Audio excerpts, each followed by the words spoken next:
I like to say the most valuable audience is the one you already have. That's why today's episode is all about email. Email newsletters are a fantastic keep in touch tool for not only your clients and customers, but your referrers, your supporters, and your fans. I'm going to share some easy ways to get started with email marketing, how you can use it to keep in touch with your current audience, and I'm going to touch on some of the experiments I've been running to grow my list in even more intentional ways. I'm Lex Roman, and this is the Low Energy Leads Show.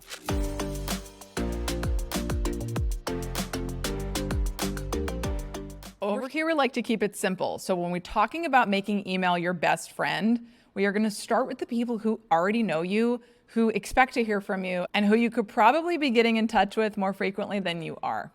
So who do you start with when you're starting your email newsletter? You want to start with your current clients, your past clients, and your referrers. We're always thinking about marketing as meeting strangers. I really want you to think about how can you stay closer in touch with people you already know. Email is a fantastic way to do that. So you're going to put a list together of clients you're currently working with, past clients, and people who've sent work your way.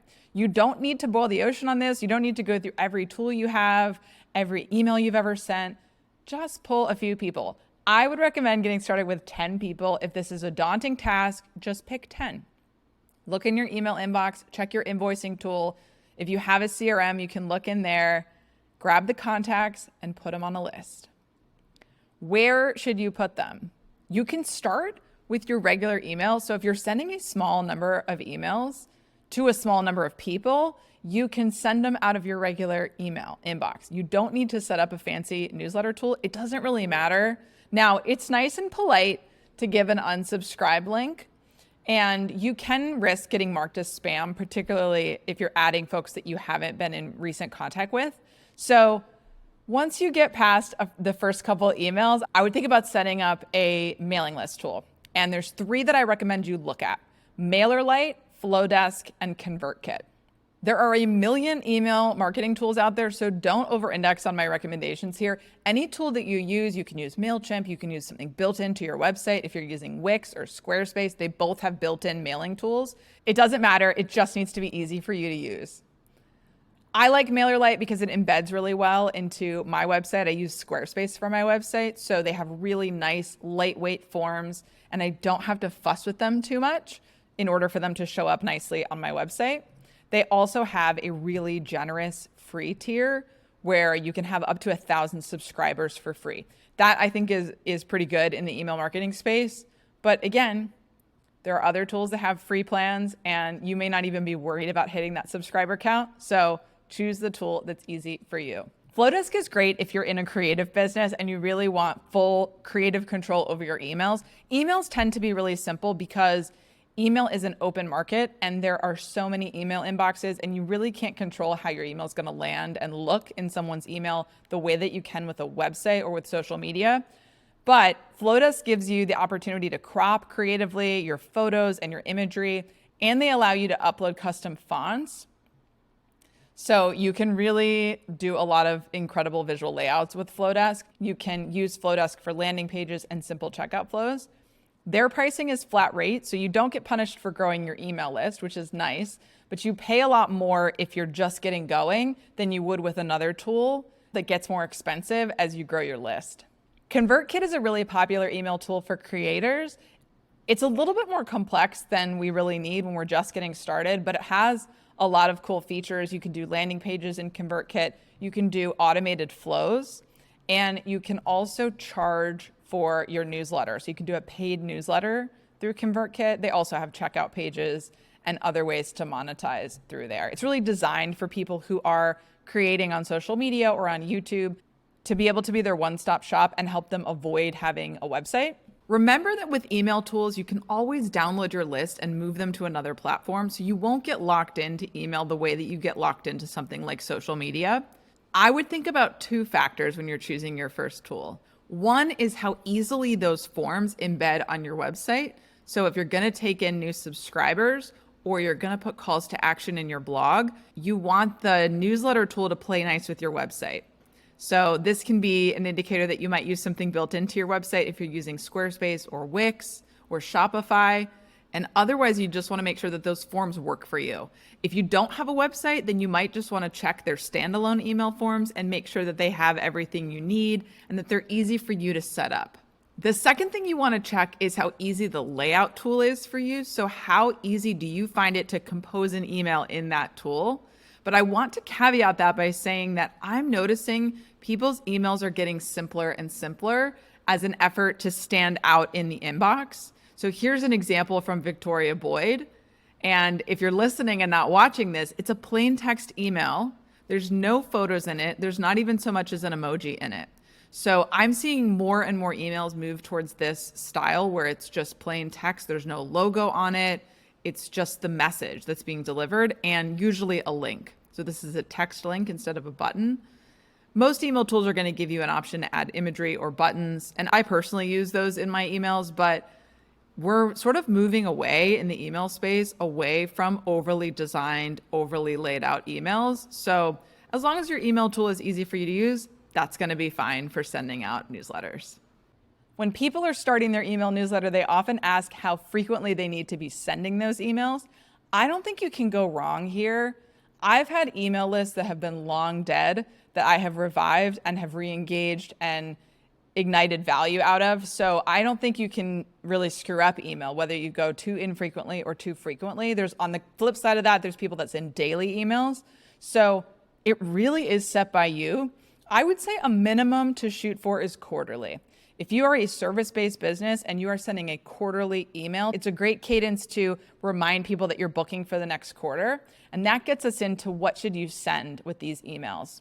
As you get going, if you're keeping in touch with your clients and your referrers, I would recommend celebrating clients, celebrating their success. They'll love being highlighted there, and it helps people remember what you do and see the value that you've created in other businesses. You can also highlight some behind the scenes, so either a process improvement or photos of you working behind the scenes, and you can make a call that you're open for work. You can remind people about your booking process. This is particularly great if you take on repeat clients, and if you don't, you can make a call for referrals. If you know anyone who needs this service, please forward them this email.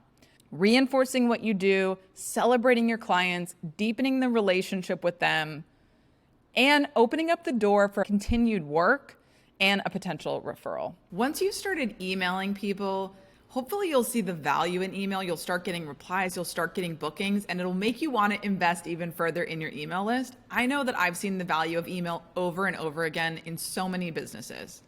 So as you start to see that value, you'll want to do more with your email list. And if you're thinking about how to grow your email newsletter beyond the audience you already have, I want to share some ways to do that where you can stay intentional about who's on your list. I want to also warn you about padding your email list. Sometimes people talk about buying email lists or getting as many email subscribers as possible, and I don't think that's a good use of your energy because ultimately the people on your email newsletter, they're there for a goal. So you want them to do something in your world, whether that is support something, donate to something, buy something, share something. So you want them to be a qualified audience of some kind. I think of this through the lens of buyers and referrers. If they're not already your clients, you want them to be prospects or people that would send prospects your way. Now, that may not be true depending on your monetization model, but think about that audience intentionally. Who should be on that list and why, instead of just getting as many subscribers as possible. To that end, let's talk about how you can grow your email list thoughtfully. One of my favorite ways to do this is by partnering with other business owners. If you have a lead magnet or some kind of free download that you're already promoting, you can exchange that with other business owners who have a similar audience to yours and cross-promote each other's downloads to your lists. Here's an example from Minekshi. She offers a freebie exchange, but even if you don't have a formal freebie exchange, you can approach another business owner who you think would add value for your audience and vice versa and propose a freebie exchange. There's also new communities like Letter Growth popping up where you can identify newsletters that might fit your same target audience and reach out to those newsletter publishers to partner and cross-promote. It's open-ended how you collaborate with these newsletters, and you can see their ideal partners and also who already subscribes to their newsletter, so you can get a sense of whether or not you would be a mutual fit. Another great tool that you can experiment with as you're growing your list is something like Spark Loop, which is a referral program specific to your newsletter list. So the same principle applies. We're getting in front of our buyers and our referrers, and we're asking them to introduce us to the next tier of buyer and referrers. Newsletter referral programs are a fantastic way to do this. Spark Loop is not cheap though. There's other tools out there that you can check out. The way that this works is they generate a block for you that creates a unique code for each of your email subscribers. And when they send your email to someone else and that person signs up, they can get rewards, which you set up. You choose what those rewards are. But again, putting your energy in here, cultivating that depth of relationship with your audience and encouraging referrals through more ways than one will pay off more than trying to broadcast out to strangers. So I'd really encourage you to look at this space in your business before you spend energy trying to meet new people on your own. If you're doing events or conferences or talks or webinars, at the end of those, you always want to make sure that people are staying in touch. So email is a great call to action. If you didn't already get their email up front, you want to make sure you stay connected. You've already qualified that audience through the topic of that event. Put it up on a slide at the end with a simple link or a QR code. You can also put this QR code on your business card if you're doing a lot of in-person networking. Your email signature can be an easy one. If you're corresponding with people a lot via email, you can just put a link to your newsletter in your email signature. Here's an example from my email signature. It's my main call to action there. I don't bother putting my social media in there because I really want people on my email list. And if I'm writing you back and forth, it's likely that you would want to be on my email list. So it's a little bit of a stronger call to action than following me on social media, which I assume these people already do. And even if they don't, I'd rather have them on my email list anyway. You should definitely be promoting your list on your own website and in your blog posts. Here's an example from Zaylee Barclay, who is a YouTuber and video producer and video coach.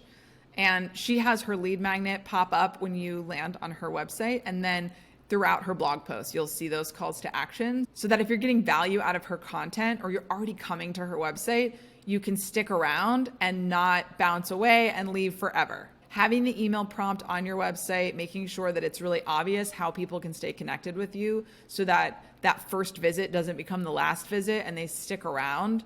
That's a powerful way to get subscribers on your list. They already know you, so keep in touch. And lastly, you want to talk about your email list. So anywhere you're talking, whether you're networking, you're doing a podcast, you're at an event, talk about your newsletter, ask if people want to be on it. As you're building relationships, email is a great one-to-many stay in touch tool. So you don't have to follow up with everyone one by one. You can make sure that people are getting into your orbit and you're staying in touch with them as a group with your email list. As your list grows beyond clients, customers, and referrers, you're going to want to increase your pace and send at a minimum a monthly newsletter. And if you're up for it, moving to a weekly newsletter can be a really high value way to spend your time, particularly if you're already doing other marketing activities. So here we're all about low energy. I don't like to add work to people's plates, but I would really encourage you, if you're looking at things like SEO, if you're doing blogging, if you're doing social media, to redirect that energy to your email list first, because this is your highest engaged audience. It is a warm crowd of people who already know you, people who like you, and people who are starting to trust you. And you want to engage them and deepen your relationship there, because they are closer to the money than people who you are just meeting on other platforms. As you grow this list, your content's going to shift too, so you're really going to be looking a little bit farther ahead at what people are thinking about before they buy from you. So you're no longer really catering to people who know you really well in your clients and your referrers. You're looking at people who might be on the edge of that audience, and you're thinking about what will set them up to want to buy what I'm selling. What topics are top of mind for them? What questions are they asking right before they purchase the solution that you offer?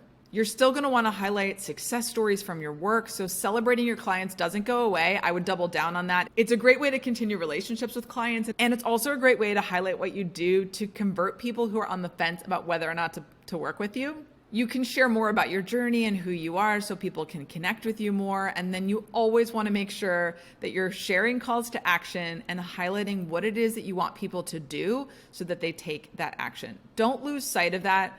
Even when you're providing value in your newsletter, there's a point to your newsletter. So consider what that point is and make sure you're asking people to take the action that you want them to take. I'd love to hear how you're using email in your business, specifically how you're thinking about growing that list and what kind of content you're sending them. Head over to lowenergyleads.com and record a voicemail or DM me on Instagram at supereasydoesit. You can rate and review the show on Spotify or Apple Podcasts. And until next time, keep your energy low and your value high.